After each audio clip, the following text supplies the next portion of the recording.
Hey guys, it's Danny. Oh my goodness. Nothing's going right today.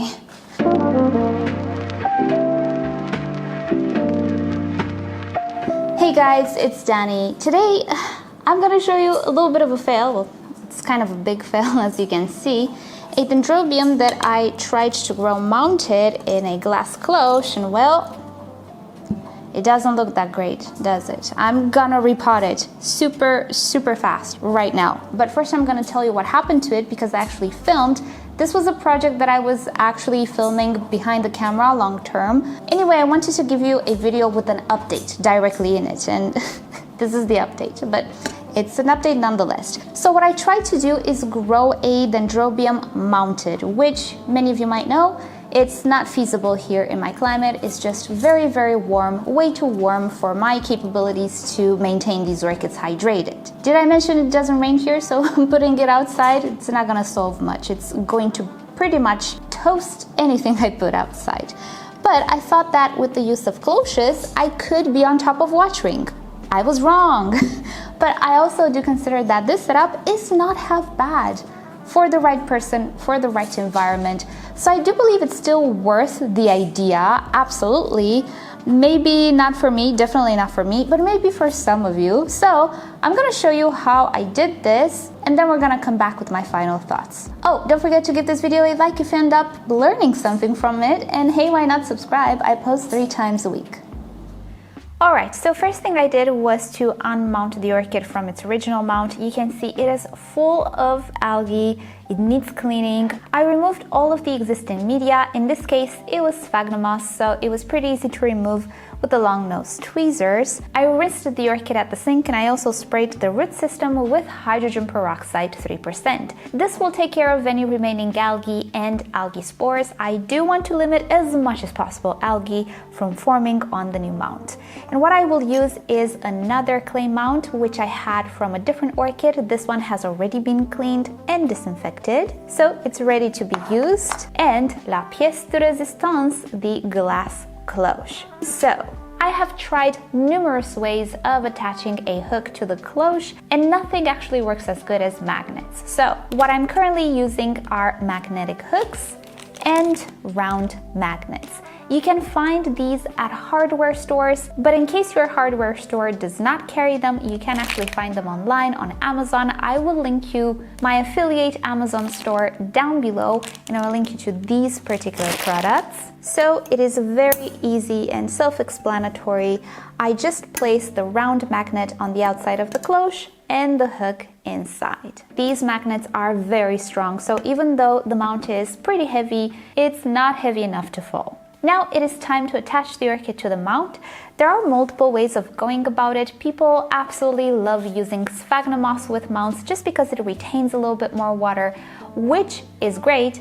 But in some environments in particular, as you saw with the previous mount, sphagnum moss can get overrun with algae or worse, cyanobacteria.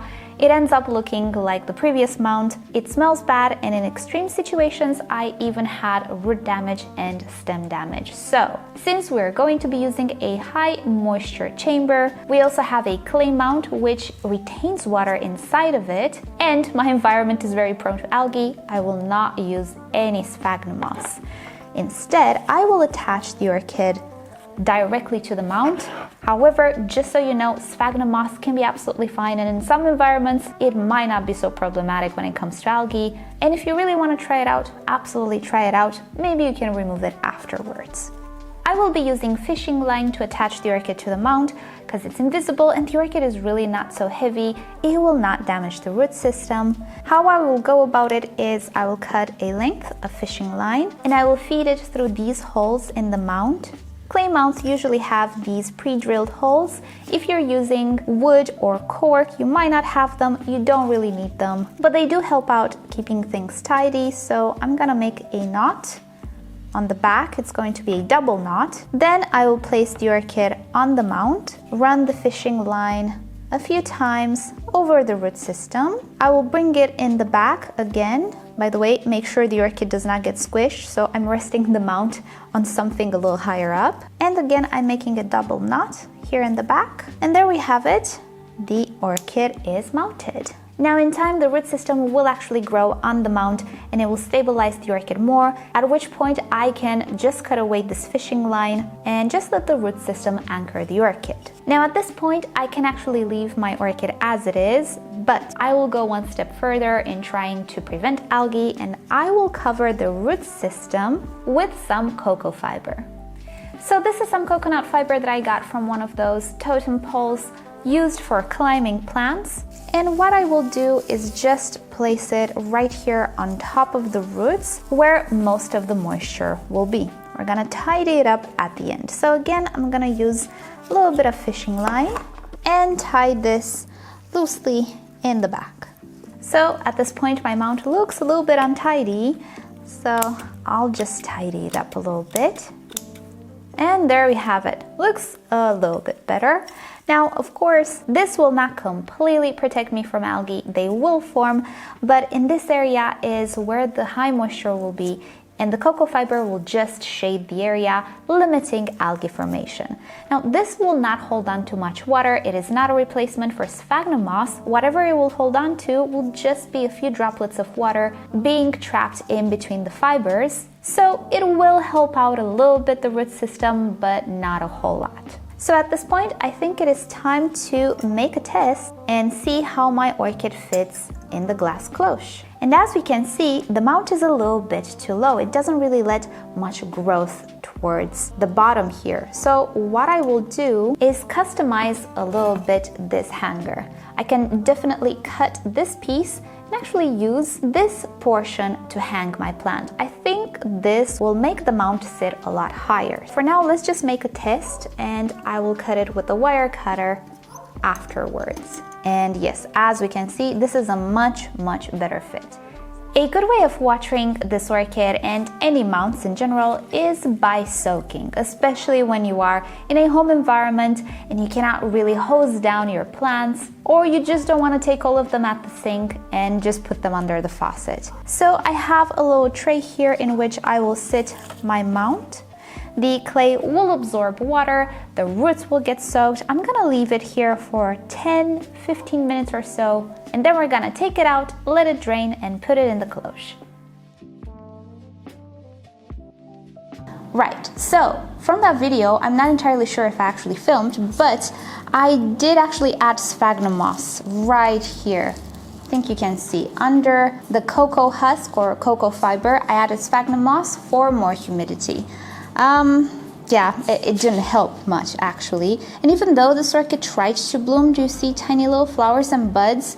It is very clear to me that it is still way too dry. I know, slightly weird, right? Well, you don't know my climate. Well, to this, obviously it helped that I didn't have enough time to water this as often as I should have. But the whole point was for me not to water it very often. And I think if I would have watered this every 3 days, maybe it would have been okay, but I just cannot do that. So what I will end up doing is potting this orchid in my usual bark and sphagnum moss type of pot, which at least gives me the opportunity to keep that orchid hydrated for about a week, which I find is my sweet spot. It's the amount of days that allow me enough time to prepare for watering, actually to have time to water. So every 3 days, no thank you. But I think that if I repot it now, I will be able to save it. It is highly dehydrated, but I do still have roots, so I tried. But I do believe that something like this is not all that bad. Even if you just keep this orchid mounted like this with the addition of coconut fiber on top of that sphagnum moss to keep algae away, if you have issues with algae, such as I do, that's a pretty nifty idea. Usually mounts get overrun with algae. Do you actually see that this mount has no algae on it, and it has been in a cloche, enclosed space, high humidity, no algae? Well, humidity escaped or it was absorbed by the orchid. Yeah, there simply wasn't enough of it for the orchid, let alone for the algae. But definitely you can hide sphagnum moss under cocoa fiber, which does not attract algae at all. It's quite good at that. You can even use totally other materials or no materials at all if you don't have issues with dehydration. And keeping an orchid under a cloche turns out to be quite the time saver. If I wouldn't keep this orchid in a cloche, I would have had to water it every 3 hours, I guess, which, come on. But yeah, every 3 days still a little too fast for me. But there we have it. It's something that I think you can definitely work on. It is a major fail for me. And I do believe mounted orchids are just not the way to go for me. The last experiment that I did with a sort of mount, it was a Kokedama inspired mount. That one is still going great. That one works out because there's a lot of sphagnum moss in that. If you don't know the video, I'll link you to it down below. That one is the only one which is okay-ish still. Everything else with mounts, no, they're not going so great. I cannot be on top of watering. And this, sadly, is just my most recent fail. But hey, I hope it inspired you at least.